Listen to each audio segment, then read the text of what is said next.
Salve, salve meus guerreiros! Como vocês estão? Professor Lego Fontes na área, claro, para cumprir a missão deste canal, que é ajudá-lo a produzir a melhor redação da sua vida. Bom, o vídeo de hoje, ele surge de uma pergunta que, aliás, é muito comum e eu recebo cotidianamente nas minhas redes sociais e também ao longo das aulas.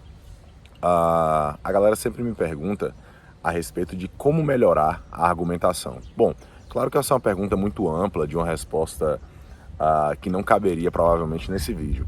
Mas nós podemos trazer algumas dicas de fato, como fazer com que seu argumento possa evoluir ou fazer com que ele seja mais contundente, mais consistente e que ele possa de fato ser valorado pela banca. E aí, é claro, eu estou aqui tratando da dissertação argumentativa, tipo textual mais cobrado pelas mais diversas provas. E se você colocar Enem, vestibulares, concursos públicos, enfim, esses certames, essas provas de larga escala costumam cobrar a dissertação argumentativa. Bom, um primeiro ponto para que a gente consiga melhorar a argumentação é, primeiro, entender qual é o tipo de tema que a sua prova vai cobrar, ou qual é o modelo, qual é o estilo temático.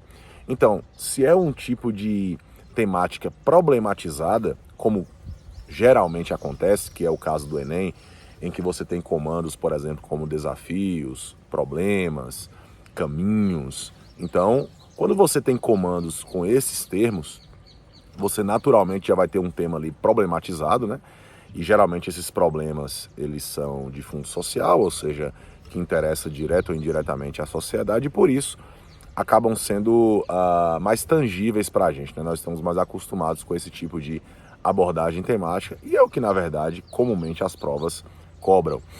Então, a partir desse entendimento do modo como você será cobrado do ponto de vista temático, você já começa a estabelecer algo que é fundamental, estabelecer relações de causa e efeito.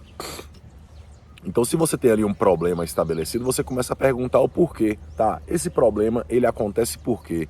Esse problema persiste por quê? Esse problema permanece por quê? Né? Quais são os motivos, né? Aí você encontra as causas. Em geral, a consequência acaba sendo o próprio problema, né? Mas você também pode questionar, né, o que acontece em decorrência disso, né? Quais são as consequências desse processo? Então, por exemplo, se você pega o tema aí do Enem, por exemplo, de 2015, a persistência da violência contra a mulher na sociedade brasileira. Beleza.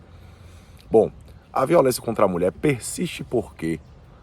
Né? Qual é o motivo? Tá? É uma cultura patriarcal, é a ineficiência legislativa, é a própria fragilidade da legislação, é o Estado que às vezes é negligente nesse processo, é a própria mídia que por vezes não trata o assunto com a importância que ele merece. Aliás, hoje, graças a Deus, isso tem mudado.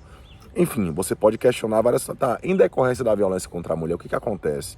A mulher tem uma série de restrições, pode acontecer até mortes, né? Que é aí o capítulo final dessas tristes histórias. Enfim, então você começa a estabelecer essas relações, ou seja, você começa a criar ali uma teia argumentativa para fazer com que isso possa ser colocado no seu texto. Claro que isso tudo é muito bem planejado, é um projeto de texto que você acaba produzindo justamente para garantir essa organização, essa sequência, né, do texto. E, aliás, a dissertação argumentativa, ela tem uma sequência a ser respeitada, de apresentação, de vários elementos, de detalhamento, de fundamentação, no caso do Enem, de proposta de intervenção ou de um encaminhamento. Então, isso é assunto para outra aula. Mas, dentro desse processo de melhorar a argumentação, você já entendeu o tipo de tema que é colocado, você já compreendeu também essas relações de causa e efeito, que é um tipo de modelo que você pode adotar, que é até mais tranquilo para que você consiga articular dentro desse viés que eu mencionei.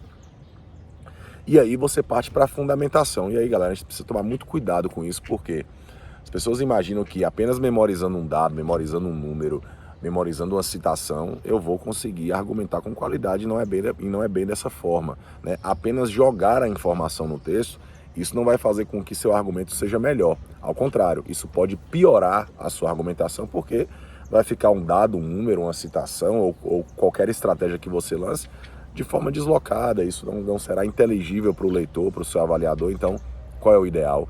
Que você, de fato, busque não apenas inserir uma estratégia argumentativa, mas contextualizá-la, ou seja, fazer um recorte daquela estratégia que te interessa, sobretudo que ele esteja conectado com o núcleo temático. Então, por exemplo, violência contra a mulher, né? Foi o que eu citei agora a respeito da redação Enem 2015. Então, a persistência da violência contra a mulher na sociedade brasileira. Então, mulher é o público, tá? É o núcleo, né? O assunto trata da mulher. Violência contra a mulher é o recorte. Então, o meu repertório terá naturalmente que ter uma relação direta com mulher, né? Qualquer que seja o repertório, se é se é um argumento de autoridade, se é um dado, se é um número, se é uma estatística, se é uma pesquisa, o que quer que seja. Então eu preciso contextualizar com o meu recorte e ao mesmo tempo conectá-lo com a minha argumentação, para que ele seja de fato produtivo. Inclusive, esse é um dos 3 fatores que levam um repertório a ser validado pelo INEP, no caso, aqui falando do Enem. Eu sempre cito o Enem como exemplo por conta que o Enem, de fato, é a maior prova do Brasil, sem nenhuma dúvida.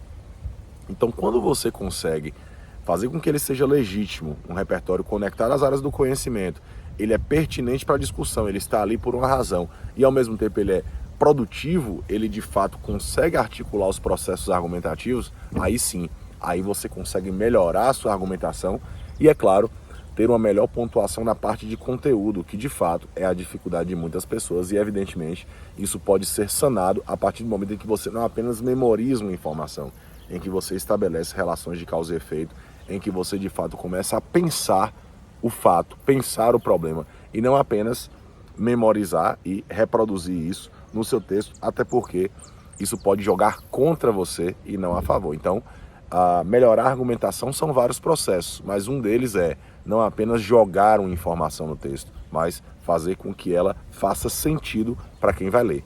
Beleza? Se esse vídeo fez sentido para você, curta, comente, compartilhe. Isso é utilidade pública. Eu sou o professor Lego Fontes e vamos para cima.